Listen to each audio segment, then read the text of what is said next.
4 দিনের সরকারি সফরে 9 জুন যুক্তরাজ্যে যাচ্ছেন প্রধান উপদেষ্টা ডক্টর মোহাম্মদ ইউনূস। সফরকালে বাকিংহ্যাম প্যালেসে ব্রিটিশ রাজা তৃতীয় চার্লসের সঙ্গে দেখা করবেন তিনি।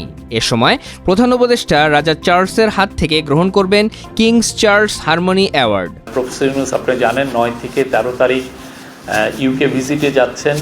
সেখানে the king Charles the third harmony award উনি পাবেন। এটা খুবই প্রেস্টিজিয়াস একটা অ্যাওয়ার্ড, সেখানে উনি পাবেন। এবং আজকে মিটিংয়ে জানানো হয় যে ওই মিটিং এই অ্যাওয়ার্ডের সময় অ্যাওয়ার্ড সেরিমনির আগেই প্রাইভেট অডিয়েন্স মানে কিংস চার্লসের সাথে আমাদের চিফ অ্যাডভাইজার একটা মিটিং হবে।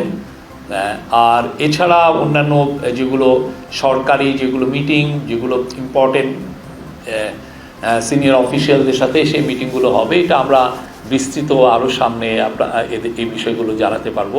সেই বিষয়ে অনেকগুলো বিষয়ই থাকবে। বাংলাদেশের থেকে আমরা যেগুলো ইম্পর্টেন্ট ইস্যু সবগুলোই তোলা হবে এই মিটিংগুলোতে।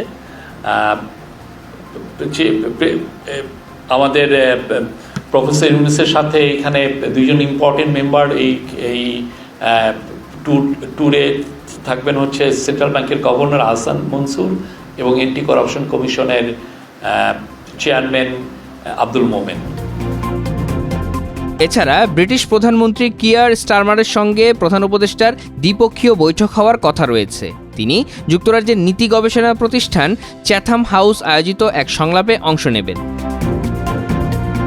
প্রধান উপদেষ্টার কার্যালয় থেকে জানিয়েছে, তার এ সফরে বাংলাদেশের গণতান্ত্রিক উত্তরণে যুক্তরাজ্যের সমর্থনের বিষয়টি বিশেষ গুরুত্ব পাবে। এর পাশাপাশি পাচার হওয়া অর্থ ফেরত আনার বিষয়টি প্রাধান্য দেবে বাংলাদেশ।